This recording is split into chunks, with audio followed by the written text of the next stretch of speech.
തദ്ദേശ തെരഞ്ഞെടുപ്പിലെ മോശമല്ലാത്ത പ്രകടനത്തോടെ ബി.ജെ.പി. കൂടുതൽ കരുത്താർജിക്കുകയാണ്.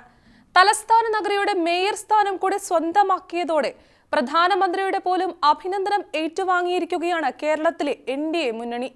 വൈകാതെ തന്നെ കേരളം നിയമസഭാ തെരഞ്ഞെടുപ്പിനെ അഭിമുഖീകരിക്കുകയും സ്വാഭാവികമായും മൂന്ന് മുന്നണികൾക്കും തെരഞ്ഞെടുപ്പ് വളരെ പ്രധാനപ്പെട്ടതാണ്. നിയമസഭാ തെരഞ്ഞെടുപ്പിൽ ആരാകും ബി.ജെ.പിയുടെ മുഖ്യമന്ത്രി സ്ഥാനാർത്ഥി? ആരൊക്കെയാകും സാധ്യതാ പട്ടികയിൽ? പരിശോധിക്കാം. ഞാൻ ഗ്രീഷ്മ. ഗുജറാത്ത് ഭരണം ബി.ജെ.പി. പിടിച്ചത് ആദ്യം ഗുജറാത്ത് തലസ്ഥാനമായ അഹമ്മദാബാദിലെ കോർപ്പറേഷൻ ഭരണം പിടിച്ചതിന് ശേഷമാണ്. അതുപോലെ ഒരു സാധ്യതയാണ് കേരള തലസ്ഥാനത്തെ കോർപ്പറേഷൻ ഭരണം പിടിച്ചതിനെ പ്രധാനമന്ത്രി നരേന്ദ്രമോദി പോലും വിശേഷിപ്പിച്ചിരിക്കുന്നത്. നിയമസഭാ തെരഞ്ഞെടുപ്പിൽ വോട്ടിംഗ് ശതമാനം 25% ഉയർത്തുക എന്നതാണ് തെരഞ്ഞെടുപ്പിൽ പ്രധാനപ്പെട്ട ബി.ജെ.പിയുടെ ലക്ഷ്യം. ഇതിനായി പ്രധാനമായും മറ്റു പാർട്ടികളോട് മുഖം തിരിച്ചു നിൽക്കുന്നവരെ വോട്ട് ബാങ്കുകളെ ടാർഗറ്റ് ചെയ്യാനാണ് ബി.ജെ.പി. നേതൃത്വം അണികൾക്ക് നൽകിയിരിക്കുന്ന നിർദ്ദേശവും. എന്തു തന്നെയായാലും ശക്തമായ മുന്നേറ്റം കാഴ്ചവെക്കാൻ ബി.ജെ.പി. പരിശ്രമിക്കും. നിയമസഭാ തെരഞ്ഞെടുപ്പിൽ ആരാണ് ബി.ജെ.പിയുടെ മുഖ്യമന്ത്രി സ്ഥാനാർത്ഥി എന്നത് ഒരു പ്രധാനപ്പെട്ട ചോദ്യമാണ്. മറുപടി അധികം വൈകാതെ തന്നെ ഉണ്ടാകാൻ സാധ്യതയുമുണ്ട്.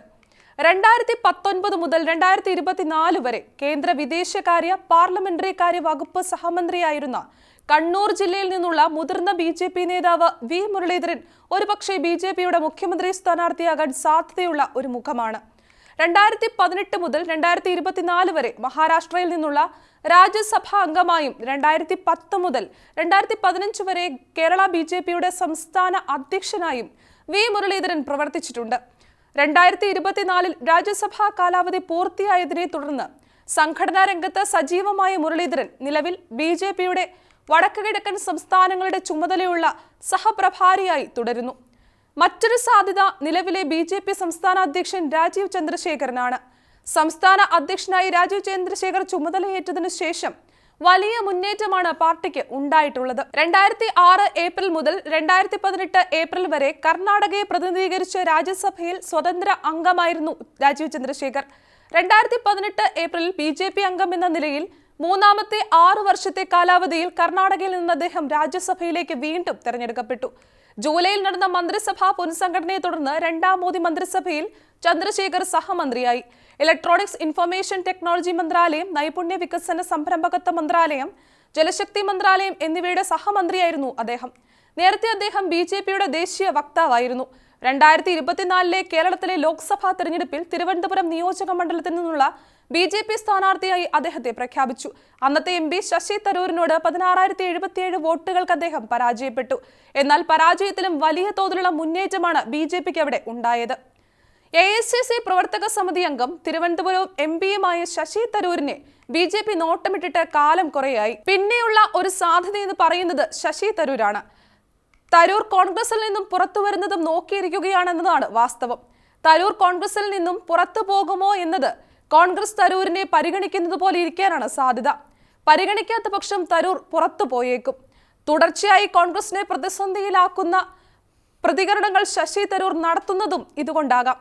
രാഹുൽ ഗാന്ധിയെയും കോൺഗ്രസിനെയും അവലോകനം ചെയ്യുന്ന പോസ്റ്റ് എക്സിൽ റീട്വീറ്റ് ചെയ്തതും മനഃപൂർവ്വമാണ്. തരൂരും രാഹുലും തമ്മിലുള്ള വ്യത്യാസം കോൺഗ്രസിനുള്ളിലെ 2 പ്രത്യയശാസ്ത്ര പ്രവണതയാണെന്നും ഇതിനെ ഒരുമിപ്പിച്ചു കൊണ്ടുപോകാൻ സാധിക്കാത്തതാണ് പ്രശ്നമെന്നുമാണ് ഈ അവലോകനത്തിൽ പറയുന്നത്. സവിത സമീർ എന്നയാളുടെ പോസ്റ്റാണ് റീട്വീറ്റ് ചെയ്തിരിക്കുന്നത്.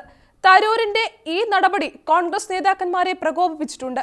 തരൂരിനെ എത്രയും പെട്ടെന്ന് പുറത്താക്കണമെന്ന വികാരമാണ് നേതാക്കൾക്കിടയിലുമുള്ളത്. കേരളത്തിലെ നിയമസഭാ തെരഞ്ഞെടുപ്പിന് മുൻപ് പുറത്താക്കിയാൽ അതും ബി.ജെ.പി. മുതലെടുക്കും എന്നതിനാൽ നിയമസഭാ തെരഞ്ഞെടുപ്പ് കഴിഞ്ഞിട്ട് മതി അച്ചടക്ക നടപടി എന്നതാണ് തീരുമാനമെന്നാണ് സൂചന. മോദിയെ നിരന്തരം പ്രകീർത്തിക്കുന്ന ശശി തരൂരിനെ റഷ്യൻ പ്രസിഡന്റിന് പ്രധാനമന്ത്രി നൽകിയ വിരുന്നിലും കേന്ദ്ര സർക്കാർ പങ്കെടുപ്പിച്ചിരുന്നു. പ്രതിപക്ഷ നേതാവായ രാഹുൽ ഗാന്ധിയെ പോലും ക്ഷണിക്കാതെ തരൂരിനെ മാത്രം ക്ഷണിച്ച നടപടിയും ഏറെ വിവാദങ്ങൾക്ക് കാരണമായിരുന്നു. തിരുവനന്തപുരം കോർപ്പറേഷൻ ഭരണം ബി.ജെ.പി. പിടിച്ചപ്പോഴും അഭിനന്ദനവുമായി ആദ്യം എത്തിയത് എം.പി. കൂടിയായ തരൂരാണ്. എം.പി. സ്ഥാനം രാജിവെച്ചാൽ ബി.ജെ.പി. പിന്തുണയോടെ മത്സരിച്ചാൽ ജയിക്കാൻ കഴിയുമെന്ന വലിയ ആത്മവിശ്വാസം തരൂരിനുണ്ട്. അതുകൊണ്ട് തന്നെ തരൂരിനെ മുൻനിർത്തി കോൺഗ്രസ് വോട്ട് ബാങ്കിൽ വിള്ളൽ വീഴ്ത്തുകയാണ് ബി.ജെ.പിയുടെ ലക്ഷ്യം.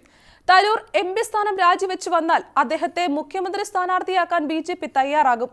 പുതിയ തലമുറയിൽ ഉൾപ്പെടെ തരൂരിന് വലിയ സ്വാധീനമുള്ളതും കോൺഗ്രസിനുള്ളിലെ സ്വാധീനവും തരൂരിന് നേട്ടമാക്കാൻ കഴിയുമെന്ന വിലയിരുത്തലിലാണ് ബി.ജെ.പി.